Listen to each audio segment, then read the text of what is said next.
Hello and welcome to Moneylife. We're going to discuss Amway today. In fact, the crackdown on Amway by the Enforcement Directorate, which is one of India's leading investigation and enforcement agencies. Now, those of you who were adults in the 1990s would remember the big splash with which Amway came to India. Everybody wanted to be an Amway distributor. The company has been in trouble for almost all the 20 years because very soon people realized that it's not about selling products, not about earning huge commissions. You don't, in fact, earn all that much. But Amway, remember, is a global direct marketing company, huge operations all over the world.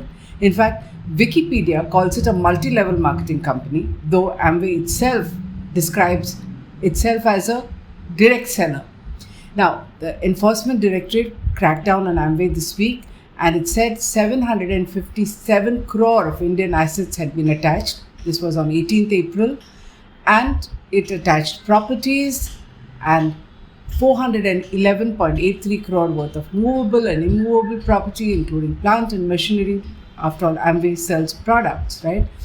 And 346 crore of bank accounts and fixed deposits. These were spread across 36 accounts.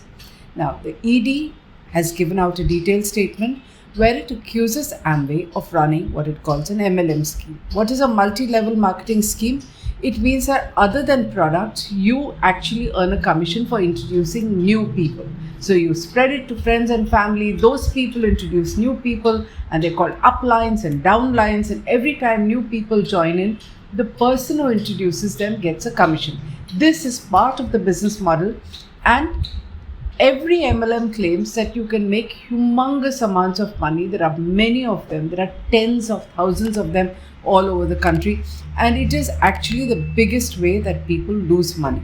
Now, the Enforcement Directorate had said, forget about direct selling operations. This is actually an MLM, multi-level marketing company.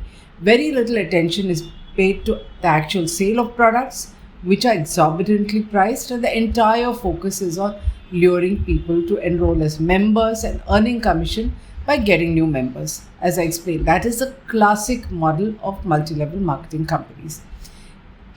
A key charge is that Amway entered India in 1996-97. It had a share capital of 21.39 crore. The amount of money that has been remitted and paid out is 2,859 crore. This is as dividend, royalty and other payments, which means that the biggest money made in all this is not by distributors, not by people selling the products, but the company itself. But my question is, so what's new? Those of you who have followed Moneylife, especially our print magazine, will know that we've been writing about this at least for 15 years. So bear with me when I say, what's new this time? I mean, those of us who've tracked it, like I said, have heard the same allegations for at least 15 years. This is also not the first time that Amway has been in serious trouble. In fact, the previous time there was a crackdown, and this is nearly a decade ago, it was much worse. In fact, Amway has had a checkered history in India. In 2013, the Kerala government arrested the chairman and CEO in India, William Scott Pickney. Now, you want to read about it? It's all written by us. Read Moneylife. Show you a link. In 2014, he was arrested again, this time by the Andhra Pradesh police. This was before Andhra Pradesh was split into two states. Difference between then and now is that the earlier action was under the Price Chits and Money Circulation Banning Act of 1978. This act had teeth if the police wanted to use it effectively, and most others said it was toothless because by the time somebody actually filed a complaint, it was usually too late. Now, all that changed in December 2021. This government notified new and stringent consumer protection rules in 2021. They required direct selling companies to comply with all the rules in 90 days. Now, what are the rules? They're pretty strict. They prohibit direct sellers, those who want to classify themselves as direct sellers, from operating as multi-level marketing or money circulation schemes. The rules say, don't do MLM in the garb of direct selling. It means that the sale of products cannot be linked to commissions earned, cannot be linked to introducing new customers, Each of these direct selling agents have to be verified. They have to have a proper ID, a physical address. They have to have written documented contracts which are to be fair and equitable and not one-sided. Direct selling company like say Amway also has to take responsibility for redressing consumer grievances against agents as well. Now, any of you who have been fooled by a multi-level marketing company, whether it's QNet or whatever, you'll realize that the minute you start complaining about the person who introduced you, which is your only point of contact, you come up against a big wall because nobody monitors or takes responsibility.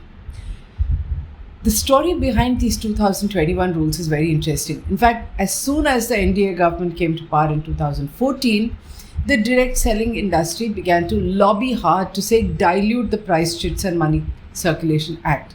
They wanted this government to legitimize direct selling, that is companies that have products. They said, we, the big global ones, are different. We have products which we sell, which are high quality stuff, and we are not like the MLMs, which are only recruiting new people with fake promises, giving very high returns in the beginning, and then finally vanishing with people's money. So they say we are different, classify us into two separate groups. They had the year of a politician at that time. Fortunately, it didn't happen, and these are the rules in 2021 that have come out, which are stricter. Now, let's go back to the ED statement. The Enforcement Directorate is saying that Amway was not operating like a direct seller, it was like a MLM. What does this indicate? It seems to suggest that Amway did not change its way of working after 2014 and it continued in the previous way. Now, this has again an interesting history as far as Moneylife is concerned. When we were writing the articles in 2013 and 14, Amway's global spokesperson Richard Hallville had come and met Moneylife, and among other things, he, a very charming person, had actually told us that, it's not really Amway's fault that returns are hyped up and people say you're going to earn a lot of commissions. In fact, you can't earn more than a side income or pocket money for most people. In fact, a majority. He says distributors tend to go overboard by hyping up returns. Amway obviously keeps quiet. Amway pretends that it takes action, but really nothing happens because distributors cannot keep hyping up returns unless there is some kind of tacit approval. This is clearly because income is aligned to recruiting these new distributors. That is the model, and that is how MLMs work. Amway also had claimed to us that it had stopped charging joining fees, and its operating model does not necessarily require enrollment of distributors. It had even told us we are going to start opening shops for selling our products like any other company, not limiting ourselves to direct selling. Now, when you look at what the ED has said and look at what I'm saying they told us in 2014, doesn't it suggest that nothing much has changed in these last 8 years and Amway continues to operate like an MLM? We are assuming, of course, that the ED is right and that it's going to be able to make its charges stick in a court of law. That is another story. All this is going to be fought out in court. Amway will have a different point of view. At this point of time, Amway has said the matter is sub judice, it's cooperating, and it has the highest standards of ethics. Now, the ED, in fact, is not cracking down only on Amway. Earlier in March, it filed prosecution against a company called ebiz.com, again for running an MLM. Moneylife has written about that also. There too, the ED said hefty commissions were paid for newer enrollments rather than the learning products. Now, let's look at the Indian situation.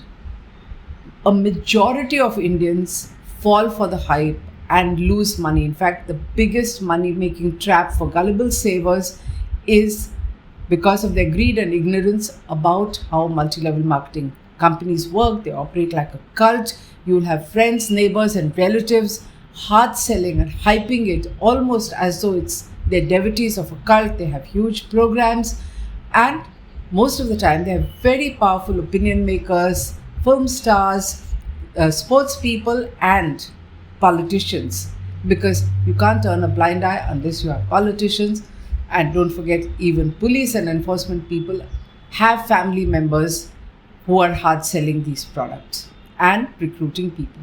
So going after Ponzi's is not easy. It's a humongous task and the numbers are enormous. There are tens of thousands of these MLMs and Ponzi's all over India. Each state has thousands of them. Worse, it is not an Indian phenomenon, it's a global problem.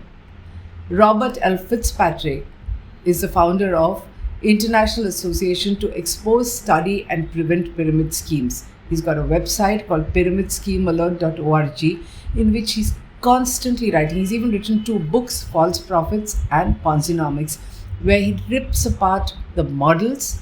He says that MLMs are a swindle, not sales, that they offer the promise of unlimited income, which is untrue. They offer infinite expansion as though their uplines and downlines are going to go on forever because you're always going to find new suckers who will come in and you'll keep earning commissions. Nothing of that sort happens. They're also smart enough to jump into every new opportunity. So e-learning, e-business, courses, self-improvement courses were all part of it. Cryptocurrency is one of them, huge amount. Ever since investors began to flock into markets, currency trading, commodity trading, and surefire trading strategies in derivatives, hard sold in the form of MLMs, are also part of it. Now, what is it that the government can do? In India also, like I said, there is political involvement. That's why nothing much happens. The lobby of direct sellers is really very strong. They're not going to keep quiet. They have strong support. They're going to be back at it after the Amway episode, lobbying and saying, separate people who sell products. In fact, India has losses because all of these people, including the judicial support, is so powerful. The worst of the lot has been Pearls or PACL. I'm sure every one of you knows someone or the other who's lost money there, because do you know how much they raised? 49,000 crore. That much. And for 20 years, they gamed the judicial system, got repeated stay orders even after regulators and the police cracked down on them in various states. They spread all over India. They took their money abroad. And now that they're caught and a Supreme Court judge is heading the inquiry and the distribution, very little, not even a pittance, has been recovered as compared to the amount of money that it raised. So nothing really happens. People don't get their money back. Moneylife has reported about QNet, which is Malaysia-based. There's repeated crackdowns in the last 15 years. They keep bouncing back in new avatars. They are also people who have strong judicial backing or other legal systems. They intimidate people and they push back. Now, we can be certain this is happening again. In fact, you have to look at how many Ponzi's there are before we come to those who say we are direct sellers with sustainable products. That's the word they use. But ED has said they're not sustainable if they're exorbitantly priced. There is a website called Strategy India, which is a direct selling consultancy, which has identified 3,510 companies as Ponzi's, pyramids, or multi-level marketing schemes. In fact, those of you who are tempted may want to go and look at that website before you sink hard-earned money over there. This consultancy, Strategy India, again talks about the separation of direct selling and MLM. Be that as it may, I think MLM needs a crackdown. And the Enforcement Directorate has done well by going after a big one, has to make its charges stick, and then it needs to go after all of these, the e-learning, the cryptos, and these 3,510 which are listed. Question is, will the ED action in Amway's case have a chilling impact on all these thousands of others who are looting people with their cult-like selling strategies? They are today able to use social media to put their false claims and spread very rapidly.